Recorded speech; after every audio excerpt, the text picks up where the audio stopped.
Khatib Jumat dolim, jamaahnya banyak yang menderita. Sudah hujan-hujan, jamaahnya kepenuhan, masjidnya tidak terlalu besar, kemudian jamaahnya memblutak keluar, kemudian hujan. Tapi khatibnya, ya Allah, tidak memandang jamaahnya, ngomong seenaknya sendiri, lama betul. Cobalah kalau khutbah Jumat itu rukun-rukunnya saja yang dibaca. Rukun khutbah Jumat. Jangan ngelantur ngomong ngalor ngidul. Ceramah kesana kemari, membahas corona, membahas pemerintah, membahas politik, membahas itu, membahas ini. Jamaahnya yang membludak di luar-luar itu kehujanan, Kang. Astagfirullahaladzim. Untung saya masih di emperan, walaupun kena percikan-percikan itu. Tetapi saya melihat jamaah yang di luar itu kehujanan. Mereka mau pulang nggak enak, ditahan-tahan mereka sakit. Yang khutbah membahas corona, membahas penyakit, tapi nggak ngelihat. Dan bisa dilihat dari kaca. Oleh sebab itulah, kalau jadi khotib itu ingat yang rukun-rukun saja. Maksimal 10 menit. 10 menit itu khutbah pertama dan kedua. Khutbah pertama misalnya 6 menit, khutbah kedua 4 menit. Atau dibalik, khutbah pertama 4 menit, khutbah kedua karena ada doanya menjadi 6 menit. Total 10 menit. Atau maksimal lah, ditambah sedikit 15 menit misalnya. Lah ini enggak. Sudah 20 menit lanjut, 30 menit lanjut. Ya Allah, ini mau khutbah atau mau ceramah? Mau ceramah atau isi pengajian? Khutbah Jumat itu sebagai pelengkap sholat Jumat.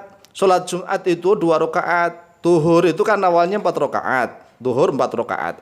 Kemudian digantikan dengan sholat Jumat cuma menjadi 2 rakaat. Lah 2 khutbah itulah sebagai pengganti 2 rakaatnya duhur. Sehingga sama khutbahnya 2 kali. Khutbah pertama kemudian duduk, kemudian berdiri khutbah kedua. Itu terhitung sebagai 2 rakaat. Kemudian setelah itu lanjut sholat Jumatnya cuma 2 rakaat sehingga genap 4 rakaat seperti sholat duhur. Begitu loh Kang. Jangan lama-lama. Khotib kok dolim. Jangan dolim. Khutbah itu bukan untuk ajang ceramah, bukan untuk ajang orasi. Inilah kebodohan umat di akhir zaman.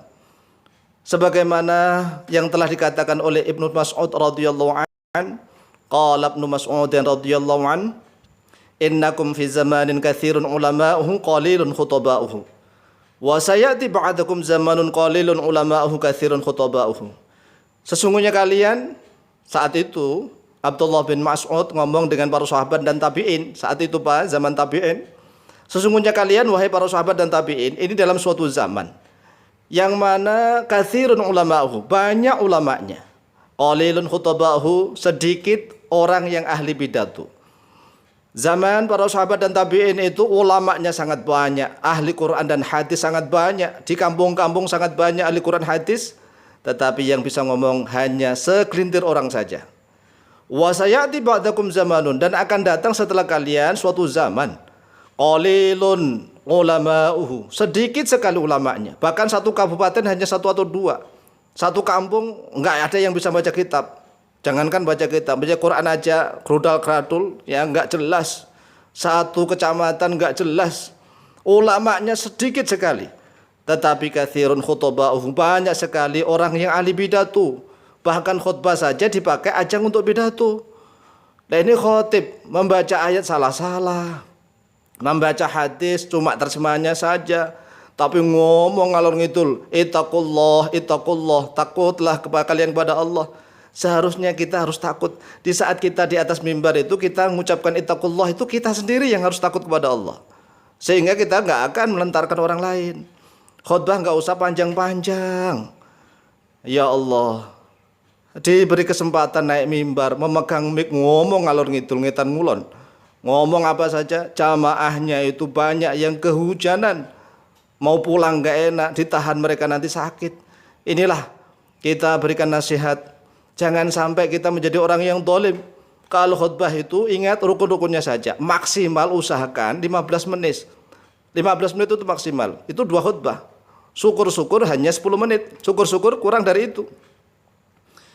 Wa qala Rasulullah sallallahu alaihi wasallam li Mu'adzin hina ya'ummul qauma wa yutawwilu al-qira'ata fi sholati. Ingat bahwa Rasulullah sallallahu alaihi wasallam itu pernah Ya, dilapori oleh para sahabat karena kelakuannya Mu'adz bin Jabal. Mu'adz bin Jabal setelah ikut sholat dengan Rasulullah SAW pada sholat Isya, kemudian beliau Mu'adz bin Jabal pulang mengimami, menjadi imam sholat bagi kaumnya. Tetapi bacaannya panjang sekali, membaca surat Al-Baqarah. Padahal ada jamaah yang belum memasukkan gembalaannya, ternaknya masih di luar, sehingga dia mufaraqah, memisahkan diri dari jamaah itu. Dan dia sholat cepat-cepat. Setelah itu dia memasukkan ternak-ternaknya ke kandang. Tetapi dia dituduh sebagai orang yang munafik. Dia munafik itu, mufaraqah, memisahkan diri dari jamaah. Kemudian dia nggak terima dikatakan munafik. Dia lapor kepada Rasulullah. Ya Rasulullah, Mu'adz bin Jabal itu ngimami sholat lama betul. Padahal saya kan belum memasukkan ternak-ternak saya ke kandang. Kemudian Mu'adz bin Jabal dipanggil oleh Rasulullah SAW.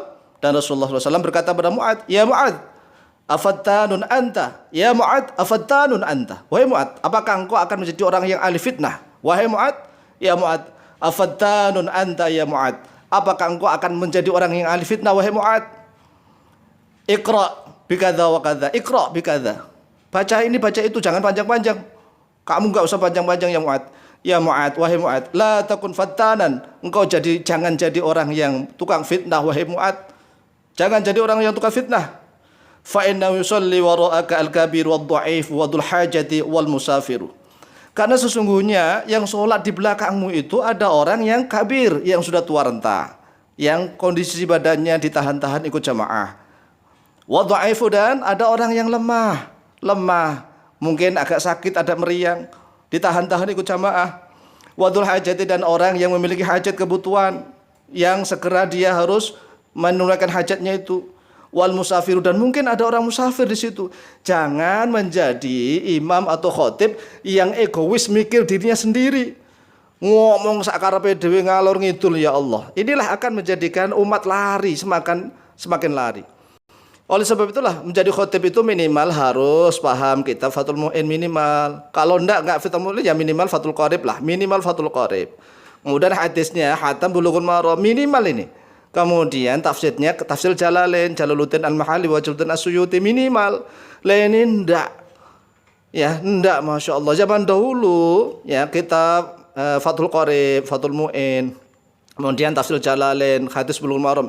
Itu zaman dahulu itu untuk jamaah. Zaman dahulu untuk jamaah. Karena apa?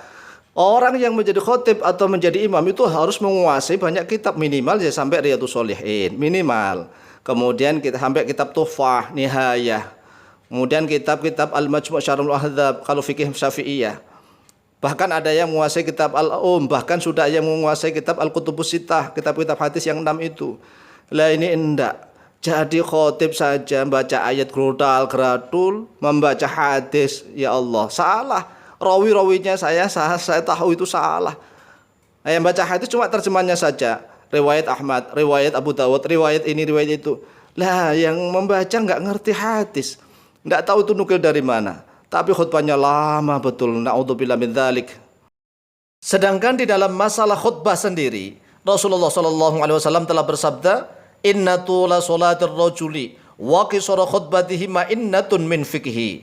Sesungguhnya lamanya sholat seseorang dan pendeknya, ringkasnya khutbahnya seseorang, ma'innatun min fikhihi, yaitu tanda atau alamat khusus dari kepahamannya dia di dalam masalah agamanya.